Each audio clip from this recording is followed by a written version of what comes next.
Best लड़के, उसके बाद भी हमको नहीं पता कि हमारे समाज के कोई क्रांतिकारी थे।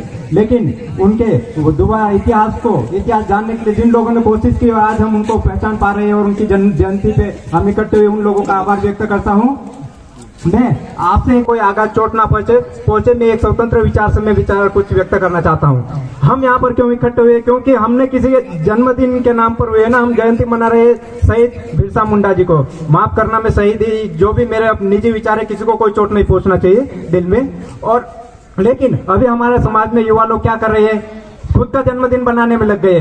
अरे मेरे साथियों, हम जो कर रहे हैं हमारे जन्मदिन में और इनके जो जन्मदिन में, उनमें जमीन आसमान का फर्क है। आज हम इनके नाम पर यहाँ पर इकट्ठे हुए तो हमें ये सीखना है, जानना है कि हम इनका जन्मदिन क्यों मना रहे हैं। हम क्योंकि किसी भी महापुरुष का जन्मदिन हम इसलिए मनाते हैं ताकि उन्होंने अच्छा काम किया, हमारे देश के लिए लड़ाई लड़ी। और लड़ाई क्यों लड़ी, हमारे ऊपर कहीं अत्याचार हो रहा था होगा, कुछ ना कुछ हो रहा था होगा, इसलिए उन्होंने लड़ाई लड़ी। तो हमें यह प्रेरणा सीखनी है कि आज भी क्या हमारे समाज में, हमारे देश में हमारे ऊपर यही हो रहा है। अगर यही हो रहा है तो हमें उनसे प्रेरणा लेनी चाहिए, सीखना चाहिए कि हमें कब से लड़ाई लड़नी। हम कहते हैं जल जंगल जमीन बचाए, अरे भैया हम कहते हुए रह रहे हैं, नाचना कूदना जान रहे हैं, पीछे से जो अत्याचार करे वो अत्याचार चालू है। हम आगे आगे बस कहना जान रहे हैं कि हमको जल जंगल जमीन बचाना, लेकिन मैं बात करूंगा तो बहुत लंबी जाएगी। और बात यही तक है कि आप प्रेरणा सीखिए। लेकिन आज हमारे जो पढ़े लिखे युवा है, मैं भी उन्हीं की श्रेणी में हूँ, मैं कोई अलग नहीं हूँ, आपको कोई चोट नहीं पहुंचना, फिर मैं कह रहा हूँ। लेकिन हम हमारे जन्मदिन में क्या कर रहे हैं, हमारी अर्थव्यवस्था नहीं बिगाड़ रहे तो क्या कर रहे हैं भाई। मैं माफी चाहता हूँ जो लोग मनाते हैं, मुझे दुख इस बात का नहीं है कि आप जन्मदिन मना रहे हैं,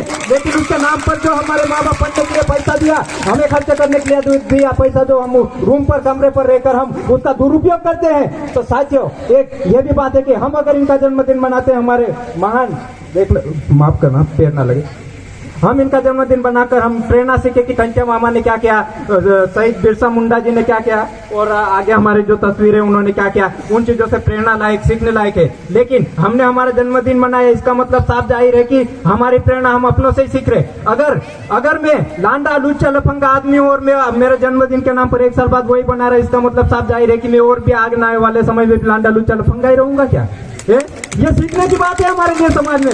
मेरे साथ आप छोटे छोटे बच्चों, मेरी प्यारी बहन हो, आज आप जान रही है हमारे भारत देश में कहने के लिए बहुत कुछ है। आज महामहिम राष्ट्रपति आदिवासी समाज की महिला है, या जो भी मैं मुझे बोलने में कुछ हो तो माफ करना, लेकिन फिर भी महिला हो, चाहे वो आदिवासी हो या गैर आदिवासी हो, लेकिन बहन बेटियों के ऊपर अत्याचार होना बंद नहीं हो रहा। ये हमें समझना पड़ेगा कि हमारे देश की व्यवस्था क्या है, हमें व्यवस्थाओं को देखना पड़ेगा। बाकी ठीक है, सबका अपना अपना मंच है, सबके अपने अपने विचार होते हैं, लेकिन हमें उन व्यवस्थाओं में बदलाव करना होगा। अब मैं 2 दिन से देख रहा हूँ कि किसी भाई ने, मतलब भाई नहीं कहना चाहिए, कातिल ने किसी लड़की का 36 टुकड़े किए। लेकिन आज हमारे देश में महिलाएं भी देश संभालने को, उनको भी मौका मिला, समाज के आदिवासी लोगों को भी मिला, गैर आदिवासियों को, सबको। लेकिन हम आज कह रहे हैं ना, एक तीर एक कमान, आदिवासी सम्मान एक समान। लेकिन मैं माफी चाहता हूँ कि एक तीर एक समान, भारतवासी सब एक समान, तो ही हमारे देश में कुछ बदलाव होगा साथियों। और किसी को कोई, हाँ ठीक है, इसलिए मैं किसी को ये बोलने नहीं आया हूँ कि इस कार्यक्रम की कोई वो करने के लिए, मेरे ये निजी विचार है, आपको किसी को कोई लगना नहीं चाहिए भाई। कार्यक्रम सबके होते हैं, सब हम भारतवासी है,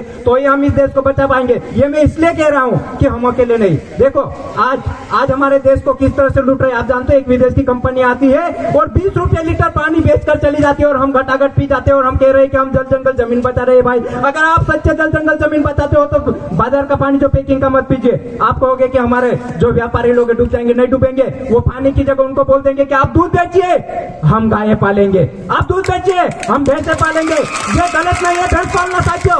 और मैं ये किसी पार्टी के नाम पर नहीं कर रहा है, मेरी आत्मा वो है, क्योंकि हम पढ़ाई करेंगे जरूर है, लेकिन हमने थोड़ा सा दिमाग में बिठा लिया कि हमको सरकारी नौकरी। आप देख रहे हो ना, जानते हो एक जिले में एक कलेक्ट्रेट अधिकारी की जरूरत पड़ती है, और हमारे हजारों साथी पढ़ने वाले, और हम उनको कहे उत्साहित करें कि आप कलेक्टर बनो, कलेक्टर बनो। ये मेरे समझ के बाहर है, मैं माफी चाहता हूँ, आपको समझ में आ जाए बहुत अच्छी। इसलिए मैं कहता हूं कि हमारे समाज के लोगों ने ऑनलाइन सामान मंगाना सीख लिया, रूम पर रहकर ऑनलाइन सामान मंगाया, लेकिन ऑनलाइन सब्जी बेचना नहीं सीखा। ये हमारी कमजोरी है। जिस दिन से हमने ये सीख लिया तो कोई हमको ना संसद की जरूरत और ना विधानसभा की। सब अपने पीछे दौड़ेंगे, कहेंगे अरे हमारे आदिवासी भाई आ गए, आ जाइए दादा यहाँ बैठिए, कहेंगे ठीक है। जय हिंद साथियों।